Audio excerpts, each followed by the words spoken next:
Hey guys, Thunder E here, and welcome to the video you've been waiting for on the channel, gaming on the Galaxy S23 Ultra. Now, if you're joining us for the very first time, hit that subscribe button and notification icon so you can watch more videos like this. The S23 Ultra is here. This is, of course, Samsung's biggest flagship device, and it is powered by a brand new processor. Now, of course, we care about gaming on this channel. We also care about the fact that we're going to be having a Snapdragon processor on every single Galaxy S23 device across the planet this year. And not just the Snapdragon 8 Gen 2, which is a really good chip and we've seen in other devices.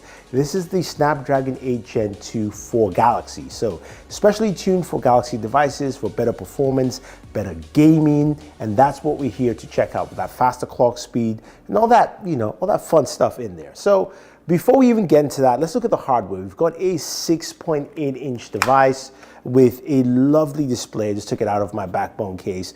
That display goes up to 1,750 nits. Really nice, bright display.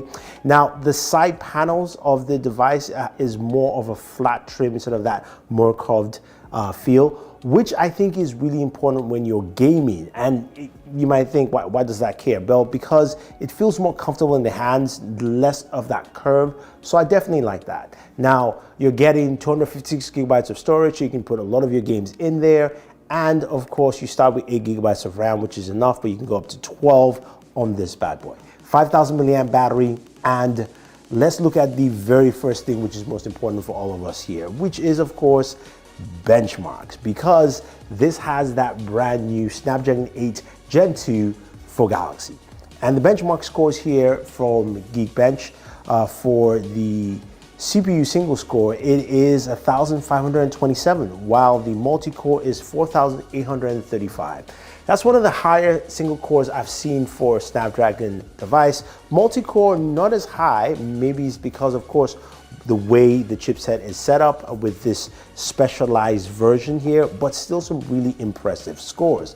Now, I also want to look at the compute scores because there are some really interesting numbers here.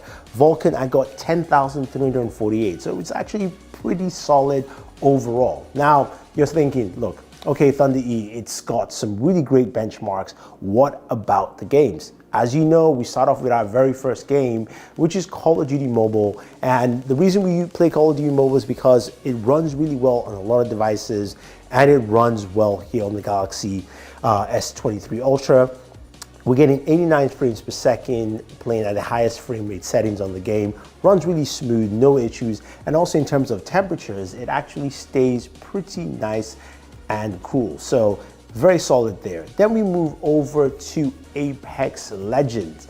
Now, Apex Legends here, we're playing at Ultra HD Ultra, and we're getting a solid 60 frames per second, ran smooth, played for about 30 minutes of gameplay, and it was just solid. Now, moving into the other two games where we push the performance level a little higher, and that, of course, is PUBG Mobile. Of course, we start off with Smooth Extreme, where we're getting a solid 60 frames per second, and that is to be expected.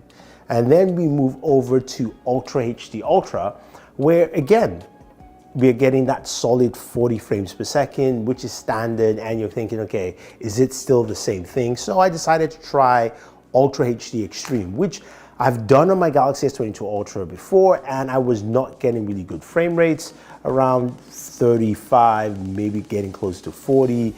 With the Galaxy S23 Ultra and that Snapdragon chipset, you're getting 60 frames per second on Ultra HD Extreme. Again, Ultra HD Extreme, so this is really nice to see that you can push the benchmarks up and you're getting better performance. So I really, really like that with the Galaxy S23 Ultra.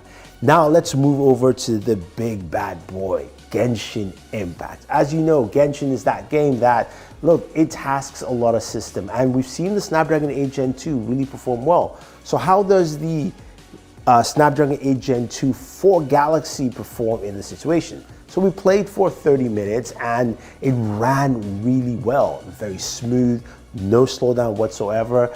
What we got with our final frame rates was 55 frames per second. Yes, you're thinking, well, it's not 60.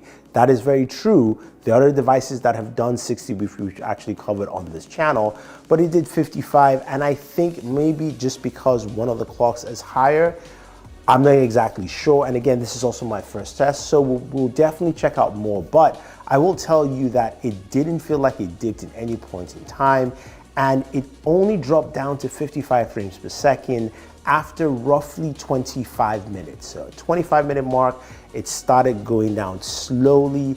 At around the 35-minute mark, I was at about 55 frames per second. So there you have it there with Genshin. Still can play that game really well and very solid. So playing a game like Genshin and playing games like PUBG Mobile, you're going to see temperatures really rise up, especially when you crank it up to the highest settings. And this is where the temperatures did go up on the Galaxy S23 Ultra. When playing PUBG at Ultra HD Ultra and playing for about 10 minutes multiplayer gameplay, I was getting temperatures closer to around 104 degrees. And when playing Genshin Impact and getting up to around the 15-minute mark, it got to about 105 degrees, and then getting closer to that 25-minute mark, it got to 107. And after the 25-minute mark, it stayed at 107 all the way through to around the 35-minute mark. So those are the temperatures you're getting with it in that regard. Now, Samsung hasn't really talked about any new improved temperature cooling systems, even though I know they do have it, but those are the temperatures I was getting on my first gameplay session. Now, as you guys know, I just got the device, so I'll be doing, of course, my long-term gaming review to actually see how that performs over time. When it comes to, of course, game streaming services like Xbox Game Pass, works really well, and of course that's where I'm using my Backbone controller, which works seamlessly, as well as also the Razer Kishi V2. No issues there, fits the device well without any adjustments needed whatsoever.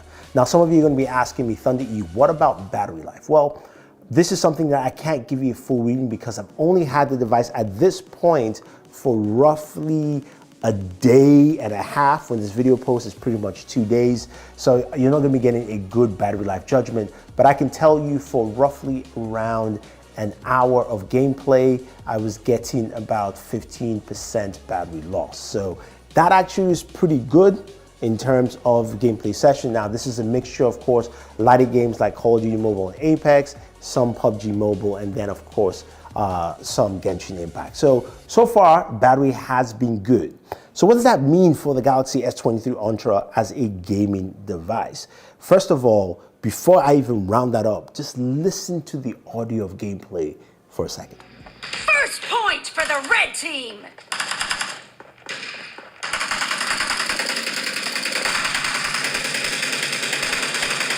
Now, when you put that in mind with the audio and the mix, this is a very, very solid gaming device. A couple of things come into mind because, number one, it can actually handle the games pretty well. You see how I handle with Genshin, all the way down to, of course, Call of Duty Mobile and your game streaming services. Yes, it handles emulators well. I just didn't have enough time to showcase it here. I will showcase it on Board Gamer, so take a look at it there, as well as also the really good speakers we have this time with Dolby Atmos for gaming. Really gives much more supreme feel. 120 hertz on the display, as well as also just the vibrancy you're getting in total. So you're getting a full-fledged gaming experience, and there I say this might set that template for the best gaming phone of the year. Just putting it out there. Now, let me know your thoughts, guys. You've seen the numbers, you've seen the benchmark, you've seen the gameplay. Leave your thoughts down below. And if you're thinking of picking up the Galaxy S23 Ultra or any of the Galaxy S23 devices, definitely use our link below. You can get a $150 credit to your pre-order for the purchase of the device. So go ahead, use that link and start gaming, guys. So Thunder E saying thank you and always enjoy entertainment.